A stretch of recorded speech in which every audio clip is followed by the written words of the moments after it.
Hello guys, welcome to my channel history and polity. आज की हमारी पॉलिटी की क्लास में हम प्रस्तावना को देखेंगे। आइए आज की क्लास को शुरू करते हैं और हम देखते हैं प्रस्तावना। प्रस्तावना शब्द अमेरिका के संविधान से अपनाया गया है। प्रस्तावना संविधान के आदर्श, दर्शन व आधार के बारे में बताती है। प्रस्तावना को संविधान का परिचय पत्र भी कहा जाता है। यह कथन N.A. पालकीवाला ने कहा था। आइए सर्वप्रथम हम लोग प्रस्तावना की अवयव को देखते हैं। सर्वप्रथम हम देखेंगे संविधान का स्रोत। संविधान का स्रोत क्या है? तो भारत, संविधान का जो स्रोत है वो भारत के लोगों से अधिकार प्राप्त करता है। आइए अब दूसरा देखते हैं भारतीय राज्य की प्रकृति, अर्थात भारतीय राज्य की जो प्रकृति है वो कैसी है। उसमें है भारत को संप्रभु, समाजवादी, धर्मनिरपेक्ष, लोकतांत्रिक और गणतांत्रिक राज्य घोषित करता है। उद्देश्य, आइए देखते हैं संविधान का उद्देश्य क्या है। संविधान का उद्देश्य है न्याय, स्वतंत्रता, समानता और बंधुत्व। अंगीकार करने की तिथि, अर्थात संविधान कब अपनाया गया था? तो संविधान 26 नवंबर 1949 को लागू हुआ था। आइए अब हम लोग देखते हैं प्रस्तावना का अर्थ क्या है। प्रस्तावना का अर्थ, प्रस्तावना अधिनियम के लक्षण व नीतियों को समझने में सहायक होती है। भारतीय संविधान की प्रस्तावना संविधान निर्माता के विचारों को जानने की कुंजी है। आइए अब हम लोग प्रस्तावना के इतिहास को देखते हैं। सर्वप्रथम दिसंबर 1946 में जवाहरलाल नेहरू द्वारा प्रस्तुत उद्देश्य प्रस्ताव से ही प्रस्तावना की नींव रखी गई। आइए अब हम लोग प्रस्तावना में प्रयुक्त मुख्य शब्दों का अर्थ को देखते हैं कि जो प्रस्तावना में शब्दों का प्रयोग हुआ है उनके अर्थ क्या है। सर्वप्रथम हम लोग संप्रभुता को देखते हैं, जिसका अर्थ है भारत ना तो किसी अन्य देश पर निर्भर है ना ही किसी अन्य देश का डोमिनियन है।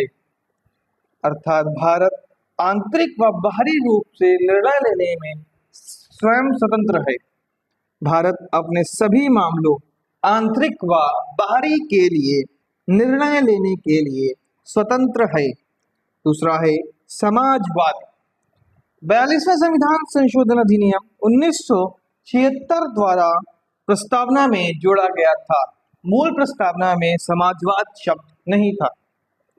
भारत का समाजवाद लोकतांत्रिक समाजवाद है। समाजवादी व्यवस्था में उत्पादन के प्रमुख साधनों पर सरकारी नियंत्रण होता है। भारत में बीच का रास्ता अपनाकर मिश्रित व्यवस्था को जन्म दिया।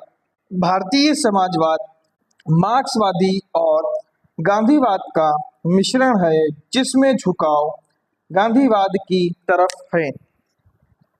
भारतीय समाजवाद लोकतांत्रिक समाजवाद है।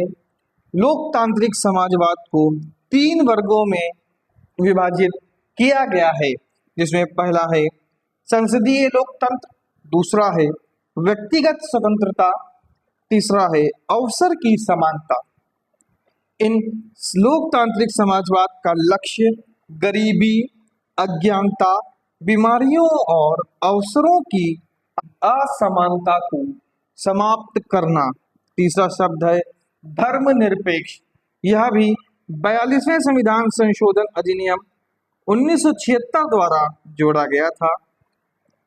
धर्मनिरपेक्ष राज्य का मतलब होता है जो किसी धर्म विशेष को राज्य धर्म के रूप में मान्यता नहीं देता। हालांकि धर्मनिरपेक्ष राज्य शब्द का प्रयोग संविधान में नहीं है। भारत सभी धर्मों को तटस्थ भाव से समान संरक्षण प्रदान करता है। राज्य में धर्म व्यक्तिगत विषय माना जाता है। चौथा शब्द है लोकतांत्रिक। संविधान की उद्देशिका में लोकतांत्रिक व्यवस्था की परिकल्पना की गई है। लोकतंत्र का अर्थ होता है लोगों का तंत्र अर्थात जनता का शासन। अब्राहम लिंकन के अनुसार लोकतांत्रिक शासन जनता का, जनता के लिए, जनता द्वारा स्थापित एक शासन होता है। भारतीय संविधान में प्रतिनिधि संसदीय लोकतंत्र व्यवस्था को अपनाया है। प्रस्तावना में न केवल राजनीतिक लोकतंत्र को अपितु सामाजिक व आर्थिक लोकतंत्र को भी सम्मिलित किया गया है। पांचवा शब्द है गणतंत्र। भारत एक गणतंत्र राज्य है क्योंकि भारत का राष्ट्राध्यक्ष चुना जाता है, ना कि वंशानुगत है। ये राष्ट्राध्यक्ष राष्ट्रीय अध्यक्ष नहीं है, यहाँ पे राष्ट्राध्यक्ष होगा। राज्य का मुखिया निश्चित अवधि के लिए प्रत्यक्ष या अप्रत्यक्ष रूप से चुना जाता है। न्याय। संविधान में 3 प्रकार के न्याय, सामाजिक, आर्थिक व राजनैतिक न्याय की बात की है। सर्वप्रथम हम सामाजिक न्याय को देखते हैं। प्रत्येक व्यक्ति का व्यक्तित्व समान होगा। दूसरा है आर्थिक न्याय, संसाधनों का समान बंटवारा। तीसरा है राजनीतिक न्याय, प्रत्येक व्यक्ति को मतदान का अधिकार। आइए अब हम लोग बंधुत्व को देखते हैं, जिसमें भाई बंधुत्व अर्थात भाईचारे की भावना। संविधान एकल नागरिकता के माध्यम से भाईचारे की भावना को प्रोत्साहित करता है। प्रस्तावना कहती है कि बंधुत्व में 2 बातों को सुनिश्चित करना होगा। पहला, व्यक्ति का सम्मान और दूसरा, देश की एकता और अखंडता। अगला शब्द है स्वतंत्रता। स्वतंत्रता का अर्थ है लोगों की गतिविधियों पर किसी भी प्रकार की रोक टोक की अनुपस्थिति तथा साथ ही व्यक्ति के विकास के लिए अवसर प्रदान करना। प्रस्तावना हर व्यक्ति के लिए मौलिक अधिकारों के जरिए अभिव्यक्ति, विश्वास, धर्म और उपासना की स्वतंत्रता सुनिश्चित करता है। हमारी प्रस्तावना में स्वतंत्रता, समता और बंधुत्व के आदर्शों को फ्रांस की क्रांति से लिया गया है। आइए अगला शब्द देखते हैं, समता। समता का अर्थ है समाज के किसी भी वर्ग के लिए विशेषाधिकारों की अनुपस्थिति और बिना किसी भेदभाव के हर व्यक्ति को समान अवसर प्रदान करना। भारतीय संविधान की प्रस्तावना हर नागरिक को स्थिति और अवसर की क्षमता प्रदान करती है। इस उपबंध में समता के 3 आयाम शामिल हैं, इसमें नागरिक, राजनीतिक व आर्थिक। आइए अब हम लोग प्रस्तावना की स्थिति को देखते हैं। संविधान का अंग होने के कारण प्रस्तावना पर सर्वोच्च न्यायालय के में कई बार चर्चा की जाती है। इसमें कुछ मामलों को पढ़कर समझा जा सकता है। सर्वप्रथम है बेरुबाड़ी संघ मामला 1960। यहाँ संविधान के लिए अनुच्छेद 143 खंड 1 के तहत एक संदर्भ के रूप में इस्तेमाल किया गया था।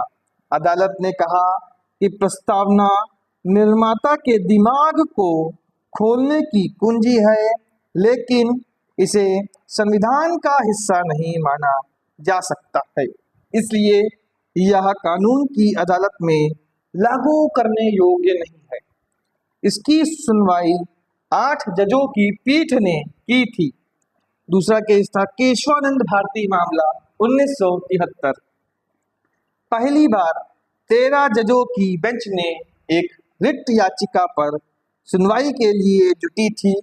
अदालत ने संविधान की प्रस्तावना को अब संविधान का अंग माना।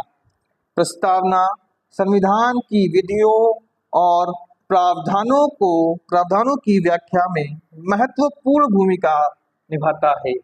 1995 में केंद्र सरकार बनाम LIC ऑफ इंडिया के मामले में भी सुप्रीम कोर्ट ने एक बार फिर यह माना है कि प्रस्तावना संविधान का अभिन्न अंग है, लेकिन भारत में न्याय की अदालत में सीधे लागू करने योग्य नहीं है। आइए हम लोग देखते हैं प्रस्तावना में संशोधन। प्रस्तावना में सिर्फ एक बार संशोधन हुआ है, जो कि 42वां संविधान संशोधन अधिनियम 1976 था। केशवानंद भारती मामले के निर्णय के बाद यह स्वीकार किया गया कि प्रस्तावना संविधान का हिस्सा है। संविधान के एक भाग के रूप में संविधान के अनुच्छेद 368 के तहत प्रस्तावना में संशोधन किया जा सकता है, लेकिन प्रस्तावना की मूल संरचना में संशोधन नहीं किया जा सकता। अभी तक प्रस्तावना में केवल एक बार संशोधन किया गया है। 42वां संविधान संशोधन अधिनियम 1976 के माध्यम से प्रस्तावना में समाजवादी, धर्मनिरपेक्ष और अखंडता शब्द जोड़े गए। प्रस्तावना का महत्व: संविधान के लिए लक्ष्य प्रदान करना, देश की आकांक्षाओं को दर्शाता है, संघर्ष के लिए अनुस्मारक, विधि कार्यवाही की संवैधानिक वैधता को परिभाषित करने में मदद करता है। यहाँ हमारे संविधान की आत्मा है। यह कथन एम हिदायतुल्लाह ने कहा था, संविधान की प्रस्तावना हमारे दीर्घकालिक सपनों का विचार है। यह कथन सर अल्लादी कृष्ण स्वामी अय्यर ने कहा था। उद्देशिका को राजनीतिक जन्मपत्री की संज्ञा के.एम. मुंशी जी ने दी थी। धन्यवाद। अगर आपको वीडियो पसंद आया हो तो आप वीडियो को लाइक, कमेंट और शेयर अवश्य करें तथा ऐसे ही नॉलेजेबल वीडियोस के लिए चैनल को सब्सक्राइब करें तथा अगर आपको इसकी पीडीएफ चाहिए तो इसकी पीडीएफ आपको मेरे टेलीग्राम चैनल पर मिल जाएगी, जिसका लिंक आपको डिस्क्रिप्शन बॉक्स में मिल जाएगा। तथा अगर आप मुझसे मेरे अन्य सोशल मीडिया हैंडल से जुड़ना चाहते हैं तो मेरे फेसबुक पेज और इंस्टा पेज का लिंक भी आपको डिस्क्रिप्शन बॉक्स में मिल जाएगा। धन्यवाद।